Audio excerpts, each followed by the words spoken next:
Hi hello welcome to Kavya Virinchi story world episode 67.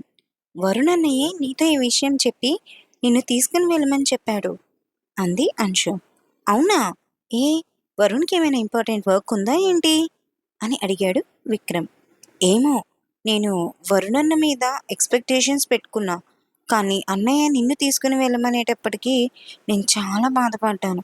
అందుకే ఇంక అన్నయ్యని తిరిగి ఒక్క మాట కూడా అడగకుండా నీ దగ్గరికి వచ్చేసింది. నువ్వైనా హెల్ప్ చేస్తావా ప్లీజ్ అని అడిగింది అంశు బాధగా. అరే అంశు, అన్నిటికీ అలా ఫీల్ అవ్వకు. వరుణ్ బహుశా ఫామ్కి వెళ్ళాలనుకుంటా. టులిప్స్ ఒకటి వచ్చాయి కదా, పైగా వాతావరణం కూడా చల్లగా మబ్బులు పట్టుంది కాబట్టి ఫామ్కి వెళ్ళి జాగ్రత్తలు తీసుకుంటే మంచిది కదా, అందుకే నేను తీసుకువెళ్ళమన్నట్టున్నాడు అని చెప్పాడు విక్రమ్. ఏమో, నేనంతగా ఆలోచించలేదు. ఆలోచించే పొజిషన్లో కూడా నేను లేను అంది అంశు. నువ్వు ఎక్కువగా ఆలోచించి బాధపడకు అంశు, నేనున్నాగా. నాకు ఒక్క 45 మినిట్స్ టైం ఇస్తే నేను రెడీ అయ్యి కిందకి వస్తాను, వెళ్దాము అన్నాడు అంశు. అంతసేపు ఎందుకు? నువ్వేమైనా ఆడపిల్లవా అడిగింది అంశు. ఏ, మా అబ్బాయిలు 10 నిమిషాల్లో రెడీ అయిపోవాలని పురాణాల్లో కానీ వేదాల్లో కానీ లేకపోతే రాజ్యంలో కానీ రాసుందా ఏంటి అడిగాడు విక్రమ్. పురాణాల్లో వేదాల్లో మన గురించి రాసేంత గొప్ప పనులే మనం చెయ్యలేదు, కానీ త్వరగా రెడీ అయ్యిరా, వెయిట్ చేస్తూ ఉంటా అని చెప్పి వెళ్ళిపోయింది అంశు. ఏంటో, అవసరం తందైనా పంచి మాత్రం నాకే వేసేసి వెళ్ళిపోయింది. పృథ్వీగడి చెల్లి అనిపించుకుంది అని అనుకుంటూ రెడీ అవుతూ ఉన్నాడు విక్రమ్. వరుణ్ ఫ్రెష్ అయి పృథ్వీ దగ్గరికి వచ్చాడు. ఆలోచనలో ఉన్న పృథ్వీతో, వరుణ్, ఏంట్రా అన్నయ్య ఇంత దీర్ఘంగా ఆలోచించుతున్నావు అడిగాడు వరుణ్ పృథ్వీని. కనిపించని సమాధానాల కోసం వేటాడుతున్నాను వరుణ్ అని అన్నాడు పృథ్వీ. కాస్త తెలుగులో చెప్పరా బాబు అన్నాడు వరుణ్. ఉఫ్, నేను మాట్లాడిన తెలుగులోనే కదరా స్టూపిడ్ అన్నాడు పృథ్వీ.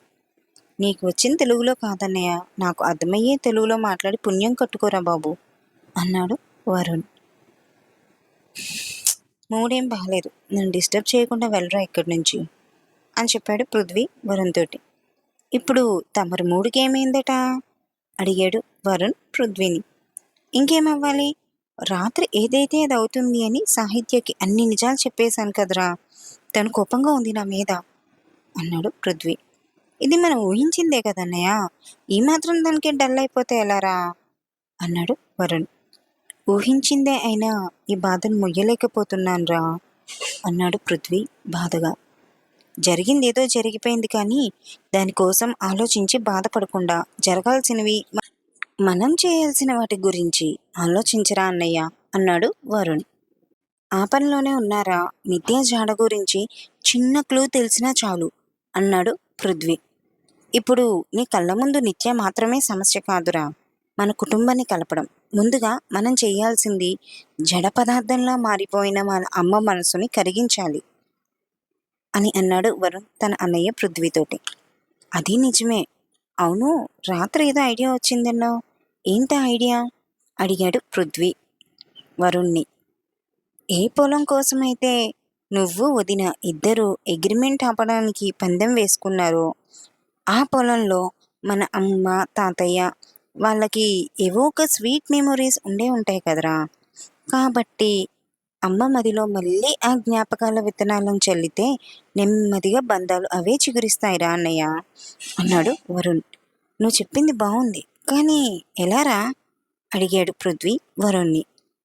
నువ్వే ట్రై చేసావు కదరా, నిన్న భోజనాల దగ్గరే ఫొటోస్తో అమ్మ వాళ్ళ మధ్య ఎమోషన్ని ఫొటోస్ రూపంలో గుర్తు చేసిన పెద్దగా రిజల్ట్ కనిపించలేదు కదరా అన్నాడు పృథ్వీ కాస్త నిరుత్సాహంగా. ఎందుకు కనిపించలేదు? అమ్మ పైకి మాట్లాడకపోయినా భోజనమైతే చేసింది, అయినా ఏదో ఒకసారి ట్రై చేసి వదిలేస్తామేంట్రా? నువ్వు అనుకున్న పొజిషన్కి రీచ్ అయ్యే వరకు నువ్వు విరమించకుండా ఎన్ని ప్రయత్నాలు చేశావు, అలాగే మన రెండు కుటుంబాలను కలపడానికి ఎన్ని ఆటంకాలు ఎదురైనా మనం మాత్రం అమ్మ మనసును కరిగించే ప్రయత్నం ఆపకూడదు అన్నాడు వరుణ్. అది నిజమే, కానీ ముందు అమ్మ మనసు మార్చే ప్రయత్నం ఇంటి నుండే మొదలు పెట్టాలిరా వరుణ్. అందుకు మనం చేయాల్సింది శ్రీను మావయ్య వాళ్ళని వెళ్ళనివ్వకుండా ఇక్కడే ఉంచేయాలి అన్నాడు పృథ్వీ. హమ్మయ్యా, ఇప్పుడు కరెక్ట్ ట్రాక్‌లోకి వచ్చావు అన్నయ్య. ముందు మనం అమ్మమ్మ, తాతయ్యలతో మాట్లాడేలా చెయ్యాలి. అందుకు నా దగ్గర ఒక ఆలోచన ఉంది అని తన ఐడియాని చెప్పాడు వరుణ్. హ్మ్. నువ్వు చెప్పింది బానే ఉంది కానీ, నా దగ్గర పర్మనెంట్ సొల్యూషన్ ఒకటుందిరా అని అన్నాడు పృథ్వీ వరుణ్ తోటి. అలా ట్రై చేసి చూద్దాము.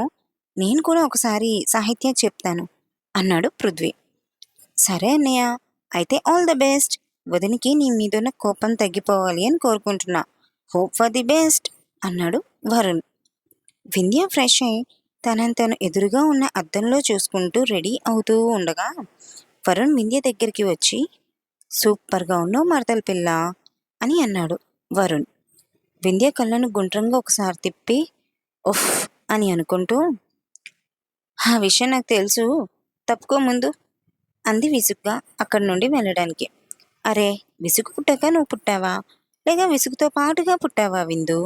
నీకన్నా మా అన్నయ్యే బెటరేమో అని అన్నాడు వరుణ్. హుష్, నీకు రాత్రే చెప్పాను కదా వరుణ్, నేను అప్పుడప్పుడు మాత్రమే వచ్చి వెళ్ళిపోయే గెస్ట్ని నా జోలికి రాకు, నన్ను ఇంప్రెస్ చేయడానికి ట్రై చేయకు అని అంది వింధ్య. ఇప్పుడు నేను ఇంప్రెస్ చేసే పనులు నేనేం చేశా విందు అన్నాడు వరుణ్. ముందు ఇలా విందు అని మరదల పిల్ల అని పిలవడం ఆపు. అలాగే నాతో కాస్త డిస్టెన్స్ మెయింటైన్ చేయి, లేదంటే నువ్వే తర్వాత బాధపడతావు అంది వింధ్య. నేనెందుకు బాధపడతా అడిగాడు వరుణ్. ఎందుకంటే నువ్వు నన్ను ఇష్టపడుతున్నావు, కానీ నేను నిన్ను ఇష్టపడలేదు కాబట్టి. మన మధ్య స్నేహం బలపడితే నువ్వు బాధపడతావు అని అంది వింధ్య. నేను బాధపడితే నీకేంటటా అన్నాడు వరుణ్ కళ్ళెగరేస్తూ. మానవత్వం ఉన్న మనిషిగా నీ మంచి కోరి చెప్పా అంతే అంది వింధ్య వరుణ్ తోటి. అదే మానవత్వంతో కాస్త నా మాటలు ఆలకించవా విందు అన్నాడు వరుణ్. ఈ వింధ్య ఒక్కసారి ఫిక్స్ అయితే ఎవరి మాట వినదు అంది వింధ్య స్టైల్గా. ఏ ఏమైరాగం చెవుడా అన్నాడు వరుణ్ వెటకారంగా. నిన్ను అని పిడికిలు బిగిస్తూ అయిపోయావు నా చేతిలో అని అంటూ డ్రెస్సింగ్ టేబుల్ మీద సూదిగా ఉన్న దువ్వెన్నతో వరుణ్ పొట్టలో గుచ్చబోతుండగా వింధ్యా చేతిలో నుండి దువ్వెన లాగేసుకుని మన గొడవ తర్వాత చూసుకుందాం, కానీ నీకు నేను ఒక ముఖ్యమైన విషయం చెప్పడానికి వచ్చాను అన్నాడు వరుణ్ వింధ్యతోటి. ఏం చెప్తావు? ఈ రెండు కుటుంబాలు కలవాలి, దానికి నీ హెల్ప్ కావాలి అని నీ చించు మొహానుకున్న చచ్చుబుర్రేసుకుని పాత చింతకాయ పచ్చడి సలహాలు ఇస్తావు అంతే కదా అంది వింధ్య. నా బ్రెయిన్ని అంత మాట అంటావా? ఈ బ్రెయిన్కి ఉన్న వాల్యూ అండ్ ఫాలోయింగ్ నీకు తెలియట్లేదు విందు అన్నాడు వరుణ్. తెలుసుకోవాల్సిన అవసరం కూడా నాకు లేదులే అంది వింధ్య మరింత వెటకారంగా.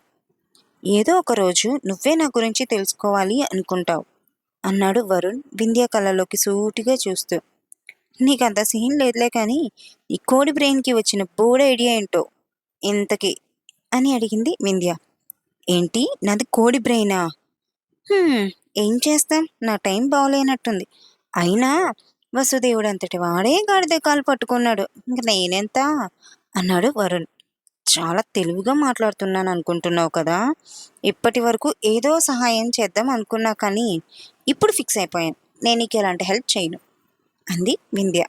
సరే అయితే మన ఇద్దరం చిన్న బెట్ వేసుకుందాం. నువ్వెలానో నాకు సహాయం చేయనని ఫిక్స్ అయ్యావు కదా, నువ్వు ఆ మాట మీదే ఉండు. నేను కూడా నీ అంతట నువ్వే సహాయం చేసేలా చేస్తా అన్నాడు వరుణ్ నవ్వుతూ. ఏంటి పొద్దు పొద్దున్నే చిట్టుకల్లు ఏమైనా తాగొచ్చావా? నా అంతట నేను నీకు సహాయం చెయ్యడమా? హహహ, అది అసలు జరగని పని. చూస్తాను నేను కూడా అంది వింధ్య అంతే కాన్ఫిడెంట్గా నవ్వుతూ. Okay done, challenge accepted. కాబట్టి రెడీగా ఉండు వింధ్యా పాప. కాసేపట్లో నిన్ను నీ అందమైన బావ వాళ్ళ అమ్మ దగ్గరికి పిలుస్తుంది. బీ రెడీ బంగారు మరదలా అని వరుణ్ అంటూ ఉండగా, వరుణ్ పొద్దున్నే ముచ్చట్లు పెట్టావేంటి ఇక్కడ అని వింధ్య వైపు చూస్తూ వరుణ్ణి అడిగారు అవని. మీ అమ్మ నన్ను పిలుస్తుందని చెప్పావు, కానీ నిన్ను పిలిచిందేంటి అడిగింది వింధ్య నవ్వుతూ కళ్ళెగరేస్తూ. ఇంతకీ అవని గారు వరుణ్ బాబుని ఎందుకు పిలిచినట్టో? వరుణ్ వింధ్య వేసుకున్న ఛాలెంజ్లో ఎవరు గెలుస్తారు అనుకుంటున్నారు? ఎవరు గెలవాలి అని మీకు అనిపిస్తుంది? Please be comment.